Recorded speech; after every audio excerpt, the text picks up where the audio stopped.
Good morning, everyone. I'm James. I'm one of the ministers here at Tom's, and I want to ask you this morning. There we go. I want to ask you this morning, have you ever tried helping someone only to realize that you're actually the one that's in need of help? I feel like I've got a lot of these stories to share with you. One of them happened just coming out of lockdown recently. One of our cars had a flat battery, because if you don't drive it for 4 months, it goes a little bit flat. So I thought I would be the hero here. This is my time to shine as a husband. I would use my car to go and rescue Sarah's car.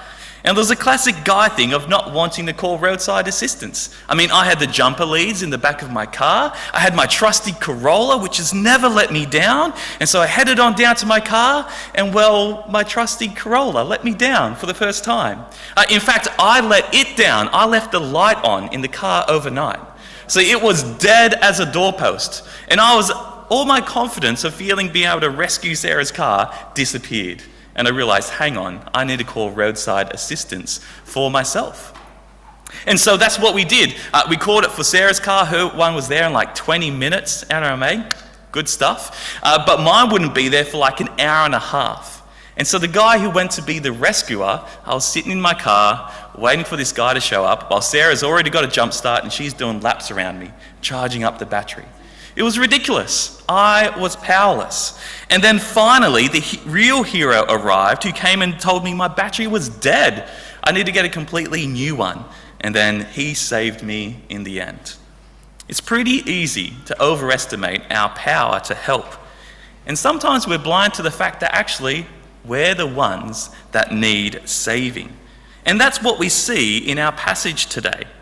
We see some Pharisees, some experts who are very confident in their ability to please God. They think they know what to do. They think that they can help Jesus. So they go on a mission to tell him and inform him. But what ends up happening is that they're exposed as totally helpless. In fact, they're the ones that need saving. As I was preparing this passage this week, I kind of experienced that same feeling of helplessness and powerless again, like when my car was dead. Because I've been reminded that when it comes to pleasing God, I'm actually helpless. I'm powerless. And I think it's very easy for us to think that we're more equipped to please God than we actually are. But really, we're about as useful as a dead battery. We need someone to save us. And so this passage is not going to be an easy message for us to hear. But please keep listening to the end, because there is help. There is hope of a Saviour coming. But first, let's understand our helplessness in trying to please God. And this is the big idea of what Jesus is saying in our passage. Our rules blind us, and our own hearts, they defile us, which means we need someone to save us. They're going to be our points as we look through the passage. Verse 1, our own rules blind us. We see this in verse 2. The Pharisees come to Jesus. They say, "Why do your disciples break the traditions of the elders? They don't wash their hands before they eat." Jesus replies back, "And why do you break the command of God for the sake of your tradition?" A big theme in our passage today is one of cleanliness, and it's not just about good hygiene. It's a symbol of being close to God. In the Old Testament, God met with his people in a temple, and because God is good, well, sinful or bad things can't survive being near him. They're cut off, they're separated from him. Likewise, God is holy. He's the source of all life. And so being dirty or having sickness separated people from being close to him as well. You couldn't get that close to him in the temple. And so our encounter introduces some Pharisees and some teachers of the law who are really concerned about being acceptable to God, right? Like imagine God had a good book, and whoever's name's in there, that's on his great side. These guys want to be on the front page in all caps. They really wanted to impress God. And so they worked hard at being good and clean and not sick, and came up with a whole bunch of extra rules to make sure that they would remain that way. including really detailed instructions on how to wash your hands. Wash up to your elbow a certain number of seconds. We all get what that's like. We've been through 2 pandemics. But they've heard that Jesus is out there, and he's not teaching his disciples to wash their hands properly. The nerve! What are they doing? How do they think they could be near God at all? Well, they get in their little boat, they travel from the capital all the way out to Jesus to confront him. Now, just a little bit of context, we've been making our way through Matthew's Gospel. Last week, we saw some amazing things. We saw that Jesus is God. He's God the Son. I just think back to what we read. He provided for thousands in the wilderness, just like God did. We saw him have control over nature as he's out on the lake, just as only God can. And we even heard his disciples finally click and get it. They said he's the Son of God, and they started worshipping him. They're only things that you do for God. And so we have this great big picture of who God is. And yet here we have some people in power harassing Jesus about washing his hands because they think he's too far away from God. They don't get who he actually is. They don't realize who they're talking to. And they want him to follow rules which everyone's made up, and they think God cares about it a lot. But we see what God cares about as God replies back to them in verse 3. Does God care about the washing of hands? It's not the traditions or their own rules that matter. God cares if he's following their rules. And while they're concerned about hands, Jesus is concerned about their hearts. And he gives us an example of how hypocritical they've become. God says to honor your mother and father. That's like one of the famous, well-known commandments, commandment number 5, something they would have known for sure. And yet people over time thought they could come up with a loophole to get around honoring their mother and father. So the idea is, as your parents age, they can look after them, they can make sure that they're supported, they can care for their parents, they can honor them. But over time, a little law came up, a bit like a tax write-off, a loophole, where they'll put all the money they'd save up to care for their parents and they'd give it to God, they'd give it to the temple. And they say, because I've given it to God, he's super pleased, I've done my duty, I've given God money, but parents, sorry, that money's already taken. You get nothing. It's not very honorable or loving of your parents, is it? And we see all they're doing is following their own hearts. They're trying to cover up their own greed with a sneaky bylaw. They ignore what God says so they can follow their own rules. Now, Jesus is brilliant. He sees right through what they're doing. And he calls them out for what they are in verse 7. You hypocrites. Isaiah was right when he prophesied about you. These people, they honor me with their lips, but their hearts, they're far from me. They worship me in vain. Their teachings are merely human rules.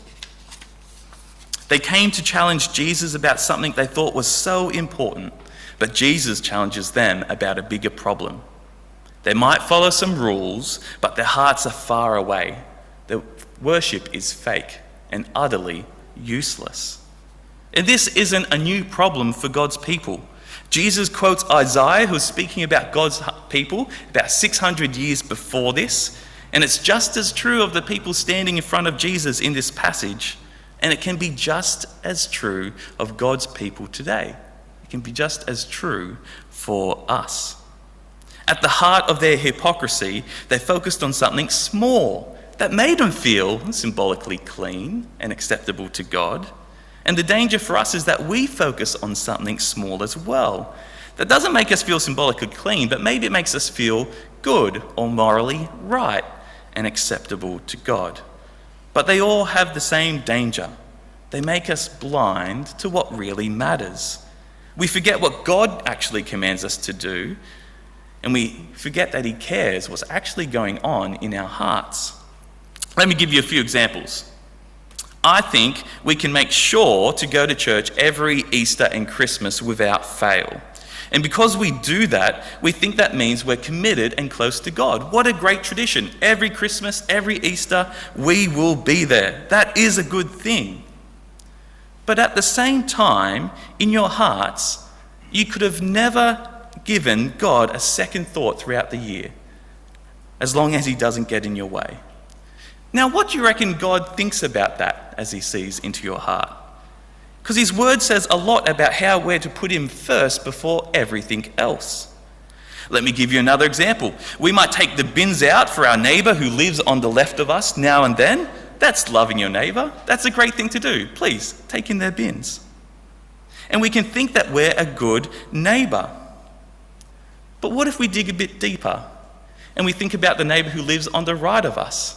That we can never forgive for what they've done to us. We hate their guts. We wish the whole street knew how rotten they were. What does God think of us when he sees our heart filled with hatred and unwillingness to forgive? How much do you think God cares about the bins in that situation? Or another one, you remember every anniversary for your spouse? Well done, you get them a thoughtful present. You've never cheated on them. That makes you a faithful spouse. That's really good. But what about the fact that you can't stop fantasizing about the other person? You can't wait to watch those videos on the internet, and your heart ends up belonging to 100 other people except your spouse. Jesus tells us that the command not to commit adultery isn't just about the physical act, it's also about what we think, what we fantasize about. And lastly, the Pharisees, right? Hey, we wash our hands up to the elbow before every meal to show that we're devoted to God. We're clean from the world. Yep, that sounds great, Pharisees.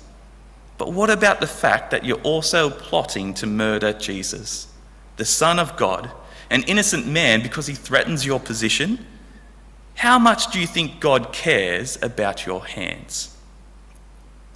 You see, the problem with our own rules, the problem with setting our own standard of what is good, is that it blinds us to how bad the state of our hearts actually are. We're simply too easy on ourselves. But God cares deeply about our lives. He cares about what we do. He cares about why we do it as well. And he sees us much clearer than we see ourselves. And here's the terrifying warning.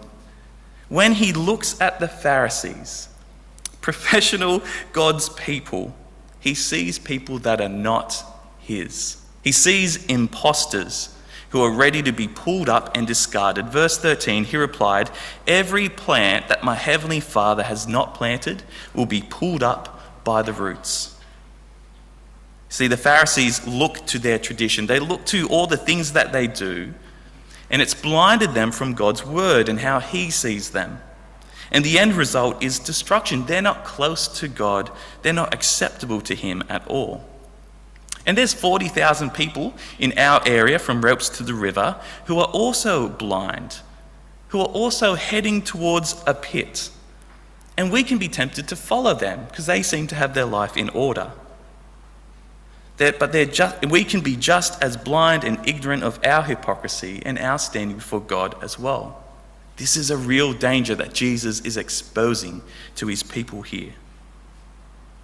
Now, there are many ways that we can apply what Jesus is saying. Like, it's a deep topic. We can see the importance of regularly reading God's word, right? Because as we read God's word, we work out what he actually cares about. We can see how important it is to read it and let it shape our life and cut chunks off of our sinful practices. Those are all good things, but that's not the focus of this passage. What we need to see is that if you bundled up all the good things that you do and you presented them as evidence to God to prove that you're good, he would be right to say, "You honor me with your lips, but your heart is far from me. You worship me in vain. Your teaching are merely human rules." The terrifying truth is that we don't measure up. We can't measure up. So let's not have any confidence in our own rules or our own traditions because they simply blind us. But Jesus goes on to say that we can't look to our heart either, because our own hearts are the very thing that defiles us. We're looking at point 2, our own hearts defile us. We see this down in verse 17. Jesus explains to his disciples, "Don't you see that whatever enters the mouth goes into the stomach and then out of the body? But the things that come out of a person's mouth come from the heart. These defile them. For out of the heart come evil thoughts, murder, adultery, sexual immorality, theft, false testimony, and slander. These are what defile a person. But eating with unwashed hands, that does not defile them."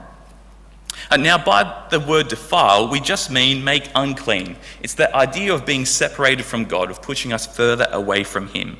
And these religious experts thought that if they were diligent enough, they could somehow keep the outside world from polluting them. They could keep all the bad influences away. They could wash their hands. They could be careful of what they eat and how they eat. And so God would be happy with them. But the issue is that food doesn't make you unacceptable to God. It just passes right through us. The issue is not what's around us. The problem is what's inside us. It's who we are. Our very hearts are the source of our defilement. And when the Bible uses the term heart, it's a bigger idea than just who you love or what you're passionate about. It's really the core of your essence. It's your will, it's what you love, it's your decision, it's your desires. It's the Jamesiest part of James. It's the you-iest part of you. And Jesus is saying that is at the core of who I am, at the core of who you are. The core of all humanity is a heart that produces evil thoughts. And we have a long list of what they're like there. Now, this isn't to say that's all the heart does. Later on, Jesus will explain good things come out of the heart as well. But what he's teaching us here is that out of every human heart comes evil thoughts and actions that separate me from others, and more importantly, actions and thoughts that separate me from God. In a gruesome part of world history, there was a religious group of people called the Flagellants. They were alive during the bubonic plague, the Black Death. And they saw everyone dropping dead around them. And they didn't know what to do, so they tried to make it up to God. They thought if they suffered, then God would be pleased and the plague would go away. And so they made whips and they walked from town to town, whipping themselves, thinking that the pain would please God. And that would keep the plague away, and they would be able to protect all the villages that they go to. And often, they would be welcomed by the villagers. They would be excited. Here comes the people who've come to save us. And so the town would go out, they'd line the streets, and they'd wait to greet all of these people, thinking that they bring, salvation, the cure. But they noticed something odd happening. No matter how hard they whipped, it wouldn't work. And even when they went to new areas who never had the plague, they started developing symptoms and people started dying there as well. I think this is more proof that our human traditions can't save us. But what's worse is that they weren't the solution. They couldn't keep the plague away from the town because little did they know they were the ones that were infected. They were often the source of the problem that brought death into the crowd-lined streets. They didn't realize that the problem wasn't just out there, it was inside them.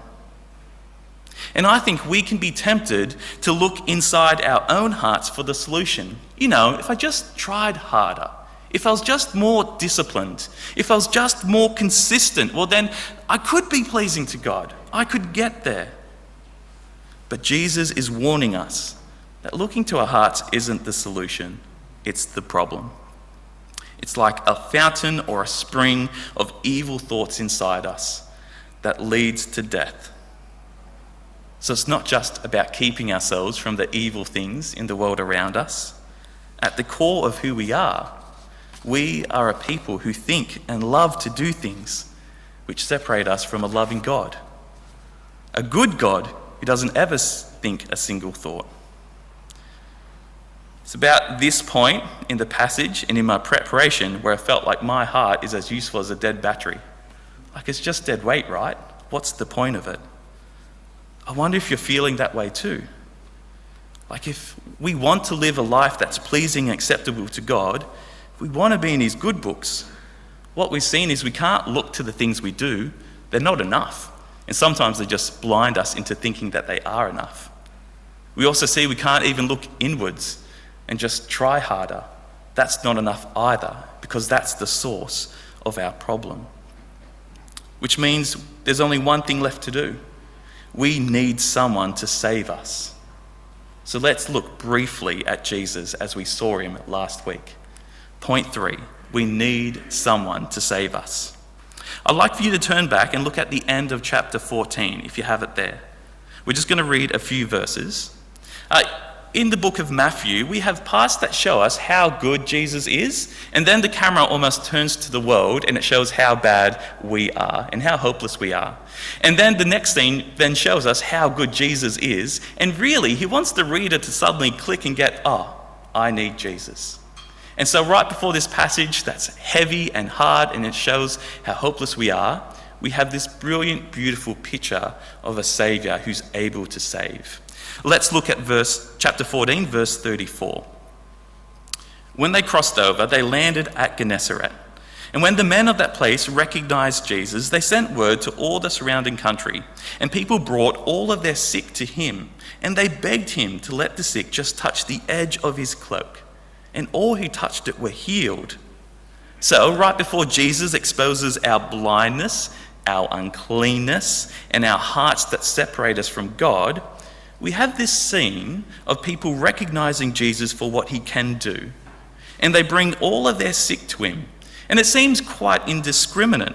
I'm guessing whether you were a slave or free or Jewish or a foreigner, if you just had a flu or if you're a quadriplegic, it didn't matter. All could come to him. And they begged him to let the sick just touch the edge of his cloak. They thought Jesus was so powerful that even the smallest contact with him could heal them. But there was a problem. Remember, anyone who was sick or anyone who touched someone who was sick was ceremonially unclean. It means that they're cut off from God for a time. They were defiled. And here we have this picture of Jesus in almost this little incubation chamber, this hot spot of uncleanliness, and we think he's going to become very unclean. But instead, what happens? Verse 36, and all who touched it, were healed. They were restored. Their encounter with Jesus means that they're no longer cut off from God. Jesus is remarkable. He is a Saviour that's willing to go into the mess of the world, to live amongst God's people, be face to face with their uncleanness and their sickness and their disease. It does not scare him off. He's determined to bring healing and grant access to God again. And as we'll see in future chapters, he has a solution for our defiled hearts. He has a way to make us acceptable to God forever. Now, if you're not a follower of Jesus yet, I hope you've been confronted today that you need to be. Your good deeds aren't enough. Your heart is worse than you think it is. I know because by nature, my heart is exactly the same. But there is someone that can rescue. That very same one that exposes our hearts as defiled is the same one that can save us. Please chat to me, chat to anyone here to know what it looks like to start following Jesus. And if you are a follower of Jesus, well, be humbled by today's passage. Consider it a loving reminder from your King that you'll always need to rely on him. We are able to grow in holiness. We can please God by his Spirit, but that's not the focus of what Jesus is saying here today. What he's giving us is a confronting reminder that for however how long you have trusted in Jesus, we will continue to sin. We're still going to fail to meet the mark. We are totally dependent upon God's grace, and we're to fully rely on Jesus' work for our salvation. That will always be the case. And the great comfort is that Jesus is enough. He can make us fully acceptable to God. Friends, have you ever tried helping someone only to realize you're the one that needed help? I hope you've realized today that no matter where you are in your journey with Jesus, that we can't rely on our own rules, our own standards, because they just blind us to how bad things really are. And that we shouldn't trust in our own heart and determination, because that's the very thing that defiles us. But instead, we are to trust in Jesus who can save us. I'm going to pray that we might always trust in Jesus' power to save, not our own. Let's pray. Heavenly Father, we thank you so much for your goodness. Thank you that even though we fail to meet your mark, that our lives might be full of hypocrisy, that our hearts are just fountains of evil thoughts, that you still love us greatly, that you still sent Jesus to be with us, to save us and make us acceptable in your sight. Help us to look to him, not to ourselves. We pray this in Jesus' mighty name. Amen.